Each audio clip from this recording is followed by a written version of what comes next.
Recentemente eu vivi um daqueles dias que fazem a alma da gente levitar, flutuar, se soltar do corpo, parece, e depois se acalmar. Eu fui visitar a casa em que reside a família de um grande amigo meu, uma pessoa que é meu amigo há 30 anos, desde a época de escola. E recentemente ele perdeu o pai, o seu salvador, para uma longa e dolorosa luta contra o câncer.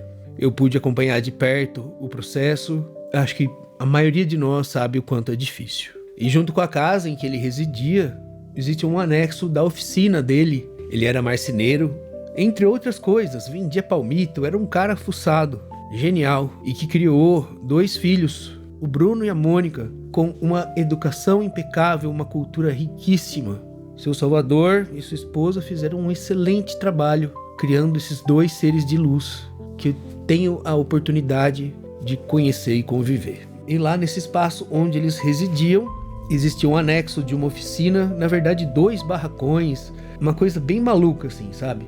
Inclusive uma pessoa também residia lá como um caseiro de uma chácara, como tinha oficina e tudo mais, era o ajudante do seu Salvador e que ficava lá tomando conta e pondo ordem na bagunça também. E a gente entrou num desses galpões e tinha uma infinidade de galhos, madeiras, ferramentas. Antes disso, eu tive a oportunidade de ver os livros dele na estante, banquinhos que ele mesmo fabricou, várias coisas, e ainda voltei para casa com um presente, uma faca que estava entre as ferramentas dele, um abridor também que ele mesmo fez com uma madeira super especial. E a gente ficou lá, nesse ambiente que não estava bagunçado nem sujo, estava bem organizado, apesar de ter um monte de madeira e de ferramentas, algumas que já foram utilizadas, outras ainda no plástico.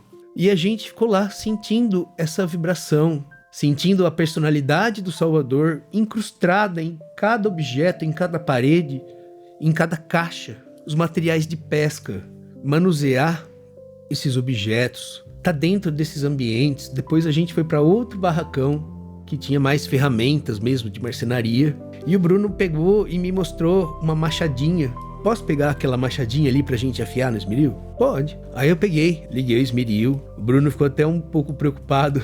Eu acredito que a gente vai ficando velho e a gente vai ficando cada vez mais medroso. Medroso no sentido de preservar a integridade, preservar a vida. Quando a gente se torna pai, então, Nossa Senhora, porque a gente vai entendendo cada vez mais o valor e a fragilidade da vida. E eu pude notar, salvo engano, que o tempo que a gente passou lá, curtindo aqueles objetos, o ambiente, e ele me contando histórias, a dor da perda do seu Salvador, a dor da perda de um pai, pôde se acalmar.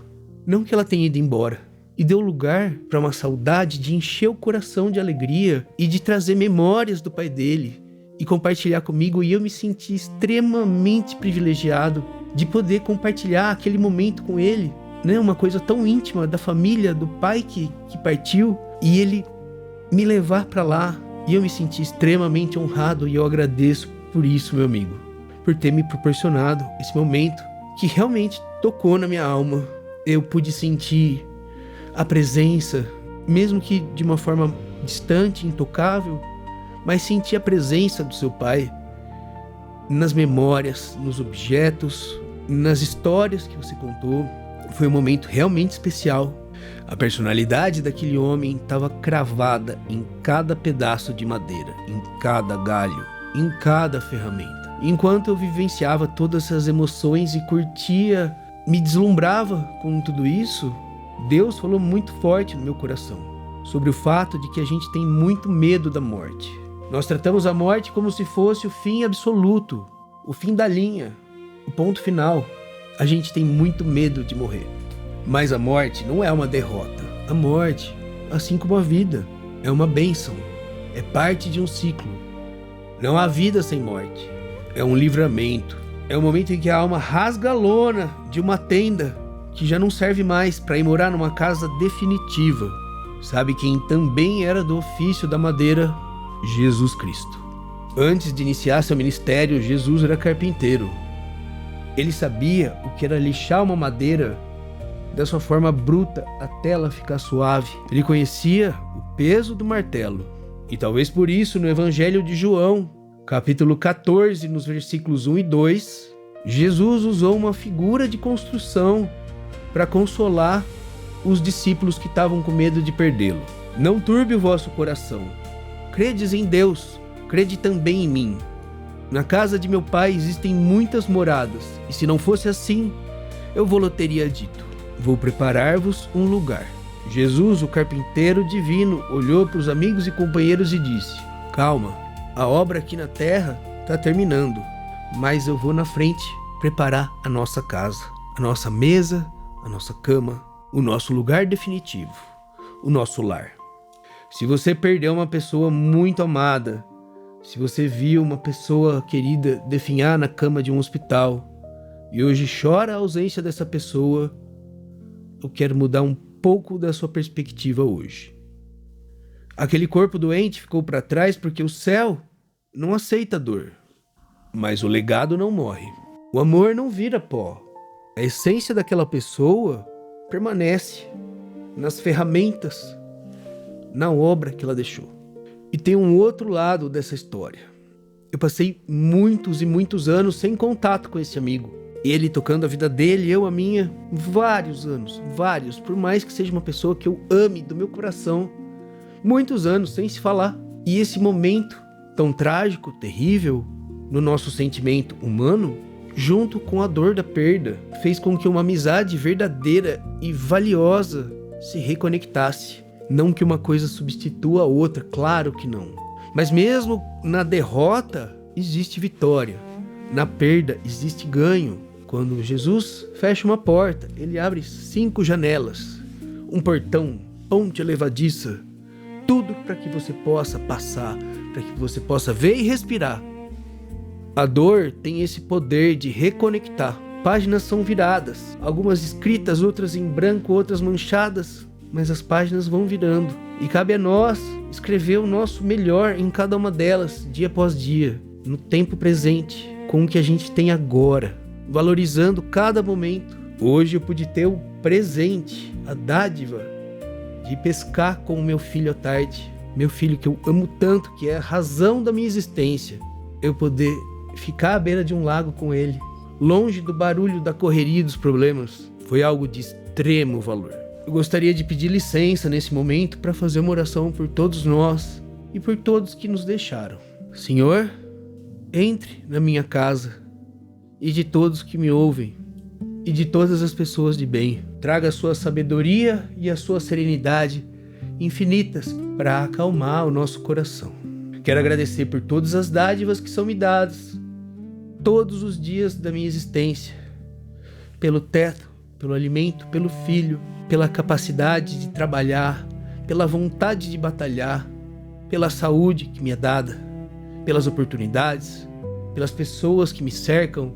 Obrigado pela sabedoria e pela calma de saber perdoar, de saber entender os ciclos, de saber deixar as pessoas partirem quando chega a hora, sem tanto sofrimento.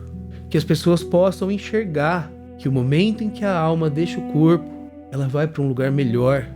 E eu tenho fé que o Salvador, assim como as minhas 2 avós que faleceram no ano passado, e na sequência o meu tio, eu também sofri perdas graves e dolorosas. Eu compreendo que eles precisavam partir, e que essa partida foi um alívio, não foi algo doloroso, não foi uma perda, foi a subida para outro nível, alcançar um patamar superior. Agradeço por ter vivido com as minhas avós durante 44 anos, de ter sido mimado por elas, cuidado por elas. Agradeço pelo Salvador ter deixado aqui no planeta pessoas tão especiais, pessoas de bem. Peço que conforte, Senhor, o coração de cada pessoa que sofre a dor, que faça essas pessoas sentirem que seus entes queridos agora habitam a casa do Senhor e lá repousam em paz. Um descanso tranquilo, livre de todas as preocupações e todas as dores. Que as pessoas que estão sentindo a dor da perda possam substituí-la pela saudade, pela nostalgia, pelas lembranças e pelas histórias. Aquela pescaria, aquele passeio, aquela viagem, aquele pão com manteiga na calçada. Quando meu filho era pequeno, ele gostava muito de ficar nessa casa com meu pai. Meu pai gostava muito de pegar ele no Velotrol passear pela calçada, e aqui tem uma pitangueira, um pé de acerola, tudo no quarteirão aqui, e eles iam comendo fruta no pé, passeando na calçada. E isso me faz pensar que a gente tem mania de marcar a primeira vez que o bebê cortou o cabelo, a primeira vez que disse uma palavra, uma frase, o primeiro dia da escola, mas a gente nunca sabe o último. Eu não lembro do último banho que eu dei no meu filho. Eu não lembro da última pescaria com meu avô. Mais uma vez, só nos resta viver o presente, aproveitar cada momento ao lado dos que nos amam, porque infelizmente pode ser o último. E quando chegar essa hora, aceite a partida, porque não é o fim. É uma viagem até a casa definitiva junto ao nosso Senhor. Se essa palavra te trouxe um pouco de conforto, te tocou de alguma maneira, eu consegui cumprir o meu propósito.